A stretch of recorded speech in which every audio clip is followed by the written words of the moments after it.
Hello class 11। आज हम शुरू करने वाले हैं आपकी हॉर्नबिल बुक का चैप्टर नंबर 2।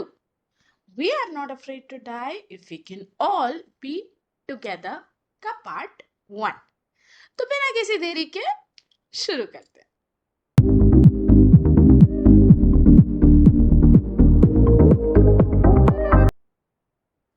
सेंट्रल आइडिया क्या है इस लेसन का, किस बारे में हम बात करने वाले। ये जो हमारी स्टोरी है, it highlights the strength of family bonds. Family के रिश्तों की ताकत बेसिकली इस चैप्टर के थ्रू, इस स्टोरी के थ्रू हाईलाइट की जा रही है कि अगर फैमिली मेंबर्स एक साथ रहे, एक दूसरे को होप देते रहे, वो किसी भी बैटल को फेस कर सकते हैं। Resilience is that never give up attitude. चाहे कितनी मुश्किलें क्यों आ जाए, हम सब साथ हैं और एंड मोमेंट तक लड़ेंगे, हम पहले ही गिव अप नहीं करेंगे। And courage in the face of adversity. Courage is साहस, हिम्मत दिखाना, चाहे कितनी ही बड़ी मुश्किल एडवर्सिटीज, कितनी ही बड़ी मुश्किल हमारे आगे ना हो। So it is about a family and their crew who face a life-threatening situation at sea. ये स्टोरी एक फैमिली की है और उनके साथ आए 2 क्रू मेंबर्स की, जो सब एक लाइफ थ्रेटनिंग सिचुएशन, मतलब जानलेवा सिचुएशन एनकाउंटर करते हैं समुंदर के बीचों बीच। एंड वो कैसे सामना करते हैं उस सिचुएशन का? एकता के साथ एंड डिटर्मिनेशन के साथ, विद द विलिंगनेस कि हम इस प्रॉब्लम से बाहर आएंगे। So the story also conveys the message that nothing can ruin you if you are courageous, optimistic and have team spirit. ये स्टोरी हमें ये भी सिखाती है कि अगर हम साहसी हैं, बहादुर हैं, पॉजिटिव अप्रोच के साथ चीज़ों को देखते हैं एंड हमारे अंदर टीम स्पिरिट है, हम सबको साथ लेकर आगे बढ़ने की हिम्मत रखते हैं, कि इच्छा रखते हैं, तो लाइफ में कितनी ही बड़ी हर्डल क्यों ना हो, हम उसको पार कर पाएंगे। तो इससे पहले लाइन बाय लाइन एक्सप्लेनेशन शुरू करूं, लिस्ट ऑफ कैरेक्टर्स देख लेते हैं ताकि स्टोरी समझना हमारे लिए ज्यादा आसान हो जाए। कैरेक्टर्स में है हमारे पास हमारे नरेटर, जो लगभग एक 37-year-old बिजनेसमैन है, एक बहुत अच्छे कैप्टन, उन्हें बोट चलाना और सारी नॉलेज है अराउंड द सी, एंड एक फादर, उनकी वाइफ मेरी, उनके 2 बच्चे थे, एक बेटी सुजैन और बेटा जॉनथन। आप चैप्टर के दौरान वो उन्हें उनके निक नेम से पुकारते हैं, सू और जो। सुजैन सू एंड जॉनथन को जो। एंड उनके साथ थे 2 crewmen, mister Larry Vigil and Herb Seigler. Okay, तो ये 6 लोगों के अराउंड ये पूरी स्टोरी रिवॉल्व करती है। जैसा कि आप जानते हैं 3 पार्ट्स में मैं इस चैप्टर के एक्सप्लेनेशन को कवर करूंगी। तो चलिए अब पार्ट 1 शुरू करते हैं। In July 1976, my wife Mary, son Jonathan 6, daughter Suzanne 7, and I set sail from Plymouth, England, to duplicate the round the world voyage made 200 years earlier by Captain James Cook. सो ये कब की बात है? ये story based है off the incident that happened with this family in July 1976, जहां narrator अपने बीवी बच्चों के साथ प्लाईमाउथ, इंग्लैंड नाम की एक जगह से अपनी बोट पे निकले थे। क्यों? उन्हें डुप्लीकेट करना था, उन्हें एक्सपीरियंस करना था एक round the world voyage. Round the world is, उन्हें दुनिया का चक्कर लगाना है, वोयाज जर्नी, उन्हें उस जर्नी को डुप्लीकेट करना जो कैप्टन कुक ने आज से कहीं 200 साल पहले करी थी। So, for the longest time, Mary and I, a 37-year-old businessman, had dreamt of sailing in the wake of the famous explorer. तो ये मेरी बीवी और मेरा मिला जुला सपना था। ऐसा नहीं सिर्फ मेरा सपना था तो मेरी फैमिली मेरे साथ वो पूरा करने आ गई। मैं और मेरी वाइफ हमेशा से ये बात करते थे कि हमें इस जर्नी को जीना है, हमें भी एक्सपीरियंस करना है वो thrill. And for the past 16 years, we had spent all our leisure time honing our seafaring skills in British waters. और ऐसा नहीं हमने बस सोचा और निकल दिए, 16 साल लगाए हमने अपने सी स्किल्स को इम्प्रूव करने में। होनिंग आवर सीफारिंग स्किल्स मतलब जिस तरह से हम बोट को कंट्रोल करेंगे, कैसे कैसे सिचुएशंस हमारे आगे आ सकती हैं, हमने अच्छे से हर उस चीज़ का एक्सपीरियंस लिया, अपने आप को प्रिपेयर किया इस जर्नी के लिए। Okay, our boat Wave Walker, तो ये है उनकी क्रिएशन, ये है उनकी बोट जो उनको मदद करने वाली थी अपना सपना पूरा करने। एक 23 मीटर 30 टन की wooden hulled beauty, wooden hulled beauty is mostly the boat was based on wood, had been professionally built. अब 1976 का ज़माना है, उस ज़माने में वुडन बोट्स ही ज़्यादा चला करती थी। तो वुडन बोट को मैंने प्रिपेयर करा था मेरी वाइफ के साथ मिलके professionally, and we had spent months fitting it out and testing it in the roughest weather we could find। तो मैं और मेरी वाइफ डरते नहीं थे, हम निकल जाते थे ब्रिटिश वाटर्स में, एंड हर वेदर में हर तरह के सिचुएशंस को, ऐसा हमें लगता है हमने एक्सपीरियंस कर लिया था पिछले 16 सालों में, एंड अब हम तैयार थे, हम तैयार थे एंड हम निकल गए अपनी इस जर्नी के। So the first leg of our planned 3-year 105,000 kilometer journey passed pleasantly as we sailed down the west coast of Africa to Cape Town। तो आप देख रहे हो, ऐसा नहीं है कि वो जर्नी 1 महीना 2 महीना या 3 महीना में प्लान कर रहे हैं पूरा करना। 1976 का ज़माना है, सोच लो टेक्नोलॉजी इनोवेशन कैसी होगी उस टाइम पे, ट्रांसपोर्टेशन सिस्टम कैसे होंगे उस टाइम पे। तो उन्होंने अपनी इस अराउंड द वर्ल्ड जर्नी को 3 साल का ड्यूरेशन दिया था, एंड 3 लेग्स में वो इस जर्नी को कंप्लीट करने वाले थे। तो उनका जो पहला लेग था from the west coast of Africa to Cape Town पूरा हो चुका था, एंड बहुत अच्छा गुजरा था वो 1,05,000 किलोमीटर का सफ़र, और वो बहुत खुश थे। अब इससे पहले वो अपने दूसरे लेग के लिए निकलते, वी टुक ऑन 2 crewmen, उन्होंने अपने साथ 2 लोगों को लिया, 2 professionals, American Larry Vigil and Swiss Herb Seigler. यानी लैरी विजल जो अमेरिकन नेशनल थे एंड हर्ब सीगलर जो स्विट्जरलैंड के रहने वाले थे, to help us tackle one of the world's roughest seas, the southern Indian ocean. तो हमने अपने साथ 2 लोगों को लिया जो हमारी मदद करने वाले थे दुनिया की सबसे रफ सी सदर्न इंडियन ओशन को टैकल करने में, क्योंकि हमें लगता है हमारे पास सारा एक्सपीरियंस है, बट ऐसा ज़रूरी नहीं। तो इसीलिए हमने अपने साथ 2 प्रोफेशनल्स को ऑन बोर्ड कराया हमारी सेकेंड लेग में हमारी मदद करने। So on our second day out of Cape Town, we begin to encounter strong gales, and यहीं से हमारा वक्त पलट गया। दूसरा ही दिन था हमारे केप टाउन से निकले हुए, एंड तभी से strong gales. Now gales are, आप देख सकते हो इस पिक्चर में, ये सिर्फ पानी का प्रेशर नहीं है, ये पानी के साथ साथ तेज हवाओं का प्रेशर है जो इतनी ऊंची ऊंची वेव्स क्रिएट कर रहा है। So that is called Gales. For the next few weeks they blue continuously. अगले कई हफ्तों तक ऐसी ही तेज हवाएं चलती रही, एंड हमें डर लगने लगा क्योंकि इन तेज हवाओं के साथ जो पानी का प्रेशर था ना, जिस प्रेशर से वो वेव्स उठती थी पानी में, वो बहुत तेज होती जा रही थी।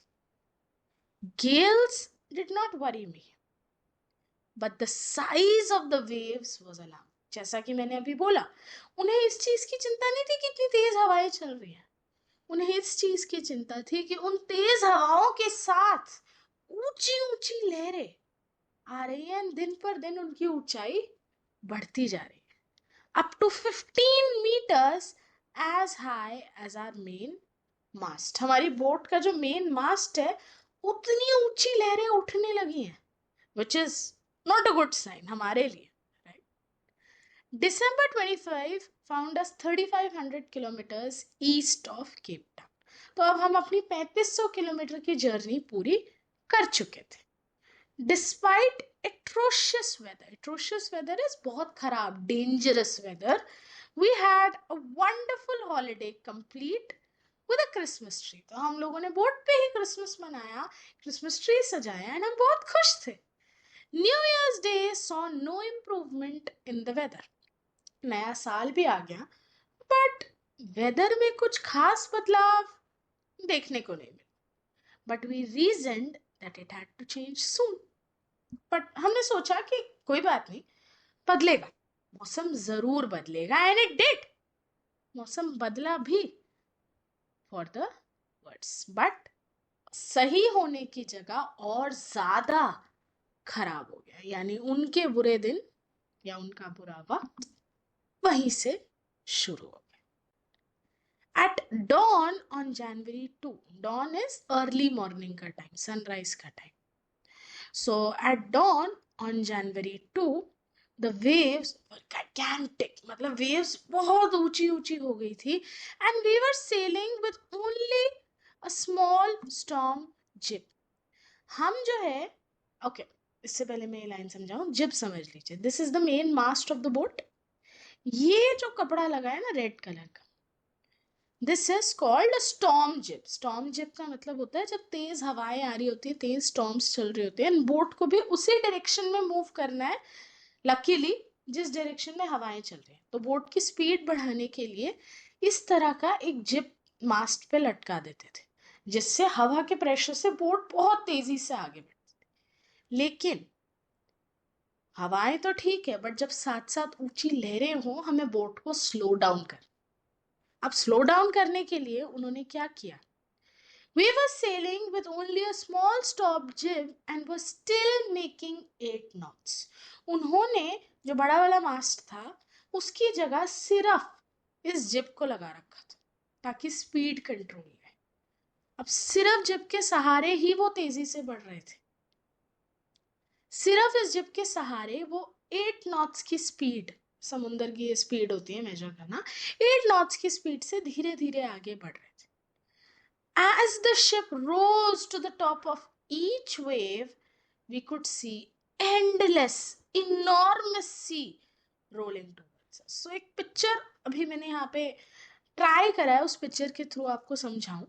सो आप ये देख रहे हो, एक वेव आ रही है. ये तो बहुत छोटी सी वेव है, पिक्चर में लग रही है छोटी सी, बट अगर आप मैच करो, this wave is almost the height of the sea.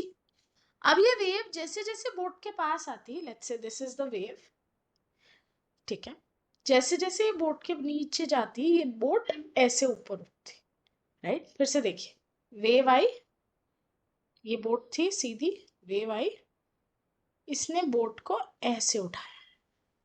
अब जब बोट ऐसे उठती, उन्हें आगे का सारा व्यू क्लियर दिखता. एंड अब उन्हें आगे क्या दिख रहा है? इनॉर्मस सी, ऐसा बड़ा समुंदर, और उसमें और वेव्स हमारी तरफ आ रही.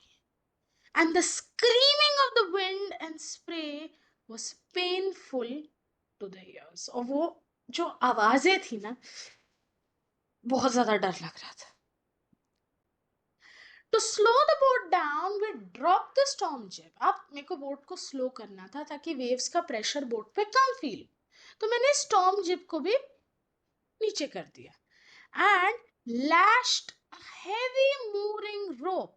हेवी मूरिंग रोप इज बहुत मोटी एक मैंने रस्सी ली, उसको कस के, जो स्टर्न वाला एरिया है मेरी बोट का, वहां पर एक लूप था, ठीक है, उस लूप के थ्रू गुजारते हुए एक रस्सी को मैंने हर चीज को बोट पे बांध दिया.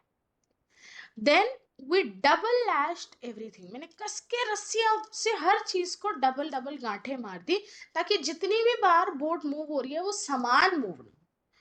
Went through our life raft drill. अब हमें डर लग रहा था, कुछ भी हो सकता था, हम लोग बोट से गिर सकते थे या बोट डूब सकती थी. तो हमने सबने अपनी लाइफ राफ्ट ड्रिल जो है एक बार दोहराई कि अगर ऐसी सिचुएशन आए तो क्या करना है. लाइफ राफ्ट में बैठना है एंड बस निकल जाना है. अटैच्ड लाइफ लाइन्स, अपने आप पे लाइफ लाइन्स वगैरह लगा ली. Donned oilskins. Oilskins are the special clothes जो आपने देखा होगा डाइवर्स वगैरह पहनते हैं, बिल्कुल टाइट फिटेड क्लोथ्स, ताकि पता नहीं अब कितना टाइम पानी में रहना पड़े, ताकि स्किन खराब ना हो. तो ऑयल स्किन्स पहन ली and life jackets and waited. अब बस हम इंतजार कर रहे थे, कभी भी कुछ भी हो सकता. The first indication of impending disaster came at about 6 p.m. with an ominous silence. तो पहला इंडिकेशन एक impending disaster का. Impending disaster is कुछ बहुत बड़ा नुकसान बहुत जल्द जो होने वाला हो, वैसी सेंसेशन, वो फीलिंग हमें कब आई? शाम के 6 बजे, जब समुंदर एकदम शांत हो गया. वो कहते हैं ना, तूफान से पहले आने वाला सन्नाटा, बिल्कुल वैसा सा. The wind dropped and the sky immediately grew dark. अचानक से हवाएं चलना रुक गई and आसमान पूरा काला हो गया. Then came a growing roar and an enormous cloud towered aft of the ship. फिर क्या हुआ? कुछ ऐसा सा, बिजली कड़क रही है एंड बहुत बड़े बड़े बादल एक साथ आते हुए हमें आसमान में दिख रहे हैं, और एक ह्यूज क्लाउड, एक इनॉर्मस क्लाउड मैंने देखा. It towered aft of the ship, बिल्कुल शिप के ऊपर एक बहुत बड़ा घना बादल आ गया था. With horror I realize that it was not a cloud. मुझे जो बादल जैसा लग रहा था, it was not a cloud but a wave like no other. कुछ इस तरह की, मतलब हमारी बोट यहाँ है, छोटी सी प्यारी सी, एंड जिसको मैं बादल समझ रहा हूं वो एक्चुअली बादल नहीं है, एक बहुत ह्यूज वेव है. देख सकते हैं आप पिक्चर में. इट अपियर्ड परफेक्टली वर्टिकल, मतलब मेरी बोट के आगे बिल्कुल वर्टिकल थी, बिल्कुल सीधी थी वो, and almost twice the height of the other waves, बाकी वेव्स से दुगनी हाइट थी. With a frightful breaking crest. Now, what does this mean? Frightful is डरावना. Breaking crest. Breaking crest is this part of the wave. देख रहे हो ये arrow? अभी तक तो ये ऊंची जा रही थी, but now it's going to come down. And when it will come down, it will most probably take over the boat. कुछ ऐसे करके गिरेगी बोट के ऊपर से ये wave, and everybody was scared कि अब क्या. The roar increased to a thunder. देख रहे हो कितना डरावना लग रहा है ये side. The roar increased to a thunder as the stern moved up the face of the wave. Actually सिर्फ आगे से वेव का बोट पे गिरने का डर नहीं था, पीछे से जो टर्बुलेंस क्रिएट हो रही थी उसकी वजह से हमारी जो बोट सीधी चलनी चाहिए, वो वेव्स के प्रेशर की वजह से जो बोट का बैक साइड है, स्टर्न, वो ऊपर नीचे ऐसे हो रहा था. तो बोट का बैलेंस वैसे ही बिगड़ा है. बोट ऊपर नीचे हो रही है, ऊपर से वेव्स का प्रेशर और एक फ्राइटफुल वेव अब उसके ऊपर टेक ओवर करने वाली है उसको. This is scary. For a moment मुझे लगा कि शायद हम इसको पार कर लेंगे, बट देन ऐसा नहीं हुआ. बोट डिसबैलेंस हो रही है, स्टर्न ऊपर की तरफ आया हुआ है, एंड सामने वाली वेव हमारे पे गिरी. पूरी बोट हिल गई. एक ट्रिमेंडस एक्सप्लोजन हुआ, मतलब पूरी बोट पानी पानी. A torrent of green and white water broke over the ship. Ship के अंदर वो समुंदर का गंदा पानी जिसमें ग्रीन एल्गी, वो सी ग्रास और सब कुछ थी. एंड उसी मोमेंट पे माय हेड, नरेटर कह रहा है, my head smashed into the wheel and I was aware flying overboard and sinking below the waves. मेरा सर उस व्हील पे जाके बजा, जिसकी वजह से मैं बेहोश हो गया, एंड मुझे बस ये दिख रहा था कि मैं अब नीचे गिर गया हूं एंड मेरे ऊपर से पानी होके जा रहा है. I accepted my approaching death, and as I was losing consciousness, I felt quite peaceful. यही तो होता है, इंसान को डर लगता है कब? जब उसे लगता है कि इस चीज से मेरी मौत हो सकती है. बट जब मौत के वो इतने करीब आ जाता है ना, वो डर लगना बंद हो जाता है. ही और शी स्टार्ट्स फीलिंग पीसफुल. उसको सुकून महसूस होने लगता है. उसको सुकून महसूस होने लगता है क्योंकि अब उसे पता है कि और स्ट्रगल नहीं है and it's over most probably. तो वही फीलिंग उस वक्त नरेटर को हो रही थी कि मैंने एक्सेप्ट कर लिया कि भाई that's it, this is the end. And मैं बिल्कुल जैसे जैसे कॉन्शियसनेस अपनी खोने लगा, मतलब बेहोशी की हालत में जाने लगा, मुझे डर लगना बंद हो गया and I felt quite peaceful. मुझे तसल्ली थी कि अब इट्स ओवर, अब कुछ नहीं हो सकता। Unexpectedly my head popped out of the water. अचानक से लेकिन मुझे होश आया तो मैंने आंखें खोली एंड मैं उड़ गया। A few meters away, wave walker was near capsizing. Capsizing is boat का पानी के अंदर जाना। Her masts almost horizontal. अब मास्ट क्या होता है? ये हमारी बोट है। मास्ट इज दिस। ये जो मास्ट वाला पार्ट है ये टूट के फ्लैट हो चुका था, तो अब बोट को आगे पुश करने के लिए कुछ था ही नहीं। हवा का प्रेशर कहाँ लगेगा? कहीं भी नहीं। Then a wave hurled her upright. अब ये जो ऊपर नीचे हो रही वेव्स हैं, इन्होंने ही एक्चुअली सहारा दिया और मेरी ऑलमोस्ट टेढ़ी बोट को आगे जाते जाते एटलीस्ट सीधा करने में इन्होंने मदद करी। My life line jerked taught, मतलब मेरे को होश आया कि नहीं, अभी भी there is hope. I grabbed the guardrails and sailed through the air into wave walker's main boom. मैं जैसे तैसे वेव वॉकर के मेन बूम की तरफ गया। Subsequent waves tossed me around the deck like a rag doll. जैसे एक पुरानी डॉल होती है ना, कभी इधर फेंकता है कोई, कभी उधर फेंकता है, इसी तरह मेरी हालत हो गई थी मेरी बोट पे। मैं कोशिश कर रहा हूँ मेन बूम तक पहुंचने की, और इस दौरान इतनी स्ट्रॉन्ग वेव्स आ रही हैं और मैं इधर उधर लुढ़क रहा हूँ। My left ribs cracked, my mouth filled with blood and broken teeth. बहुत मुश्किल था वो time. Somehow I found the wheel, lined up the stern for the next wave and hung. मैंने जैसे तैसे बोट की डायरेक्शन ऐसी की कि नेक्स्ट वेव को हम टैकल कर पाए, एंड बस वहाँ खड़ा रहा है। अब सोच रहा हूँ कि करना क्या है। मुझे पता नहीं बाकियों का क्या हाल है, बाकियों के साथ क्या हुआ है, बोट पे लोग हैं भी या नहीं। उस मोमेंट पे मैं कुछ भी प्रोसेस नहीं कर पाती। Water everywhere. I could feel that the ship had water below, but I dared not abandon the wheel to investigate. हर तरफ पानी था, बोट के बाहर भी और बोट के अंदर भी। मुझे पता था शिप के बॉटम में पानी है, बट उस वक्त मैं वो व्हील छोड़ के नहीं जा सकता था, क्योंकि मास्ट थे नहीं बोट को डायरेक्शन देने के लिए। उस व्हील के सहारे ही बस मैं बोट को डायरेक्शन दे सकता था। Suddenly the front hatch was thrown open and Mary appeared. Suddenly सामने की तरफ से मेरी वाइफ मुझे दिखी and वो चिल्ला रही है, we're sinking, the decks are smashed, we're full of water. हम डूब रहे हैं, डेक्स टूट चुके हैं, बोट के अंदर पानी भरने लगा है।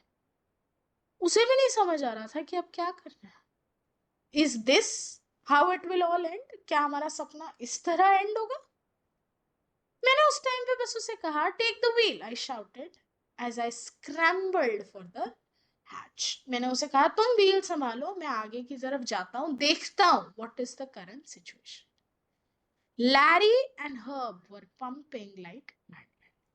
अब ये लाइन मैंने स्टार मार्क क्यों की? लैरी एंड हर्ब उसका पहला होप बने। इतनी मुश्किल के बाद भी वो दोनों कहीं दबे हुए छुपे हुए नहीं बैठे। दे आर ट्राइंग पानी को बोट के बाहर निकालने। Broken timbers hung at crazy angles. तो टिम्बर इज द वुड जिससे बोट बनी है, और वो क्रेजी एंगल्स पे है। The whole starboard side bulged inwards. So ये बोट है अगर मेरी इस तरह की, starboard side is this part, तो पूरा स्टारबोर्ड साइड अंदर की तरफ आ गया है। Clothes, crockery, charts, tins and toys lost about in deep water. सब कुछ बिखर सा गया।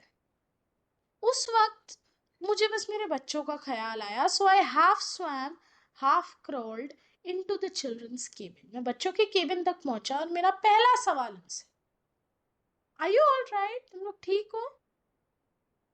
Yes, they answered from an upper bunk. तो बच्चे जो है अपने रूम में थे, अपने बंक में थे। एंड जब मैं उनके पास गया और उनसे पूछा क्या वो ठीक है, उन्होंने कहा हाँ। बस वो मुझे बोलती है, but my head hurts a bit. said Sue, pointing to a big bump above her eyes. क्योंकि बोट इतना ज्यादा मूव हो रही थी, सू का सर कई बार टकराया एक ही जगह, यहाँ उसके एक बड़ा सा बम्प आ गया, लेकिन उसके अलावा बच्चे ठीक थे. तो उस पॉइंट पर narrator was like, I had no time to worry about bumped heads. उस वक्त सिचुएशन ऐसी थी कि बम्प्ड हेड्स के बारे में मैं नहीं सोच सकता था.